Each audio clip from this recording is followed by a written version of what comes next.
Podcast Network Asia.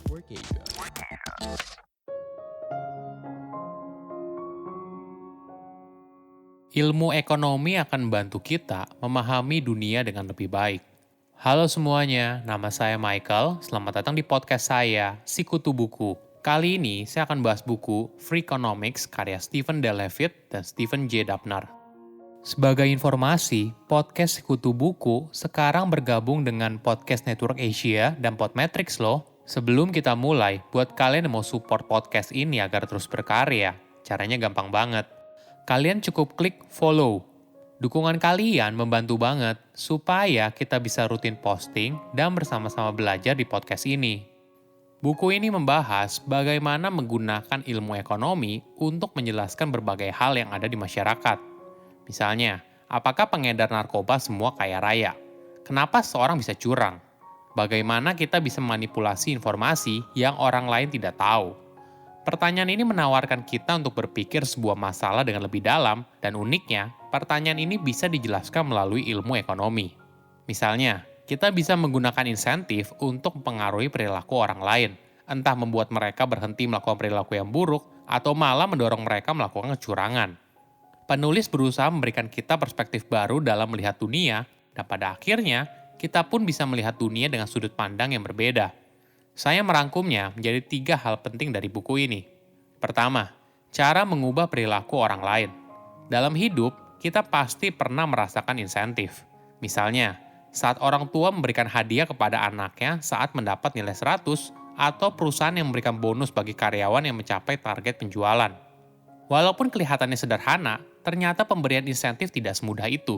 Kadang, insentif yang kita berikan untuk mengubah perilaku seseorang tidak sesuai dengan apa yang kita inginkan. Ada contoh yang menarik dari penitipan anak di Haifa, Israel. Para ekonom berusaha mempengaruhi jumlah orang tua yang datang terlambat saat menjemput anaknya. Mereka lalu memberikan denda kecil senilai $3 atau setara dengan Rp42.000 untuk setiap kali penjemputan yang terlambat. Hasilnya justru di luar dugaan. Jumlah orang tua yang terlambat malah meningkat 2 kali lipat. Apa yang terjadi? Denda yang diberikan ternyata tidak cukup besar, sehingga para orang tua berpikir kalau terlambat dalam menjemput anaknya bukan masalah yang besar, dan bisa dengan mudah diatasi dengan membayar denda. Sebelum ada denda, para orang tua punya tekanan moral, yaitu rasa bersalah ketika terlambat. Namun sekarang, mereka bisa menebusnya dengan membayar denda. Steve menjelaskan ada 3 tipe insentif, ekonomi, sosial, dan moral. Insentif ekonomi biasanya berhubungan dengan uang atau waktu yang didapat atau hilang. Sedangkan insentif sosial berhubungan dengan citra kamu di depan orang lain, mendapatkan penerimaan secara sosial atau malah dikucilkan. Terakhir adalah insentif moral yang berhubungan dengan hati nurani dan dorongan untuk melakukan hal yang benar. Semakin banyak tipe insentif yang kamu terima, maka kekuatannya akan semakin besar. Sebagai contoh, kita mendapat insentif negatif ketika melakukan tindakan kriminal. Seseorang bisa kehilangan pekerjaannya, harta, dan sebagainya yang berkaitan dengan insentif ekonomi. Ditambah lagi, tentu saja tindakan kriminal biasanya bertentangan dengan insentif moral yang merupakan dorongan untuk melakukan hal yang benar. Terakhir adalah reputasi yang buruk dan dipandang negatif oleh orang sekitar yang berkaitan dengan insentif sosial.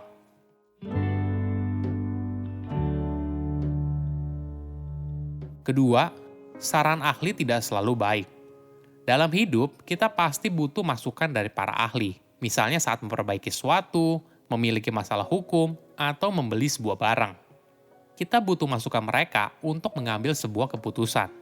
Para ahli memiliki akses informasi yang tidak kita miliki. Boleh dibilang, terjadi asimetri informasi.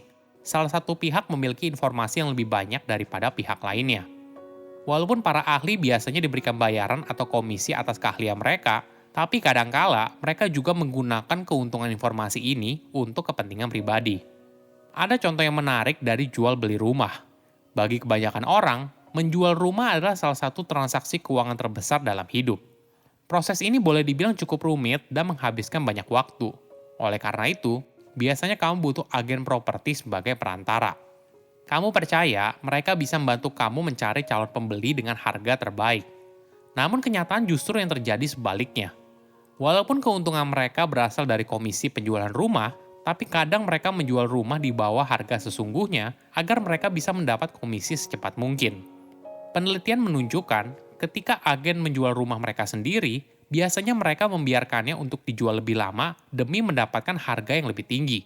Oleh karena itu, hati-hati ketika seorang agen properti mendorong kamu untuk segera mengambil tawaran pertama dari calon pembeli. Beberapa ahli juga seringkali memanfaatkan ketakutan kita untuk mendapatkan keuntungan. Misalnya, seorang penjual mobil meyakinkan kamu untuk tidak membeli model yang lebih murah dengan menanamkan rasa takut kalau itu tidak aman. Atau seorang influencer saham yang beri sinyal kalau kamu harus investasi di saham tertentu apabila mau untung besar. Ketakutan melumpuhkan kemampuan kita dalam mengambil sebuah keputusan yang rasional. Waspadalah terhadap situasi di mana seorang ahli tampaknya mempermainkan ketakutanmu, terutama ketika kamu diberitahu untuk membuat keputusan segera mungkin.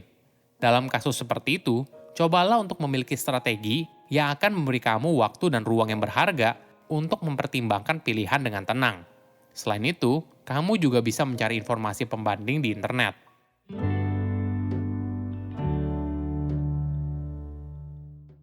Ketiga, berhubungan belum tentu sebab akibat. Kita seringkali salah berasumsi. Ketika ada dua kejadian yang terjadi bersamaan, belum tentu kejadian tersebut merupakan sebab akibat. Bisa saja hanya berkorelasi.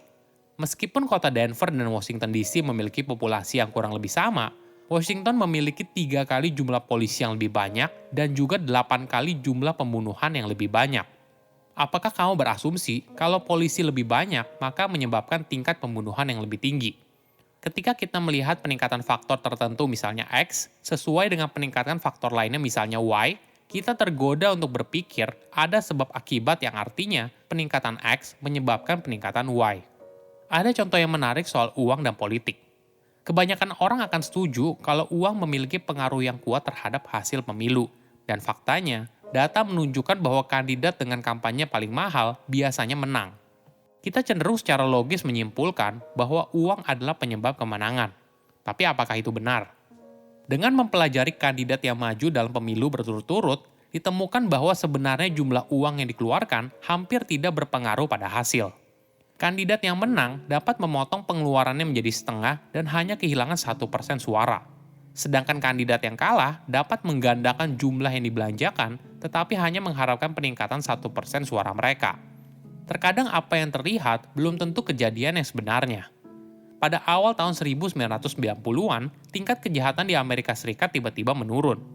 Banyak ahli berpendapat hal ini disebabkan ekonomi yang meningkat, jumlah polisi yang bertambah, dan sebagainya.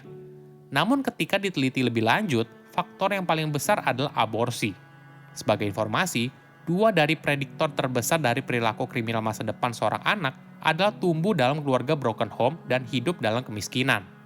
Jadi, ketika Amerika Serikat melegalkan aborsi pada tahun 1973, wanita dalam keadaan seperti itu bisa mengajukan untuk aborsi. Dampaknya, hal ini menurunkan jumlah anak yang kemungkinan akan melakukan tindakan kriminal saat berusia 16 tahun pada tahun 1989 atau setelahnya. Hidup yang kita jalani kadang membingungkan, namun semua ini bisa terbantu apabila kita belajar soal ekonomi. Saya undur diri, jangan lupa follow podcast Sikutu Buku. Bye-bye. Pandangan dan opini yang disampaikan oleh kreator podcast, host, dan tamu tidak mencerminkan kebijakan resmi dan bagian dari podcast Network Asia. Setiap konten yang disampaikan mereka di dalam podcast adalah opini mereka sendiri dan tidak bermaksud untuk merugikan agama, grup etnik, perkumpulan, organisasi, perusahaan, perorangan, atau siapapun dan apapun.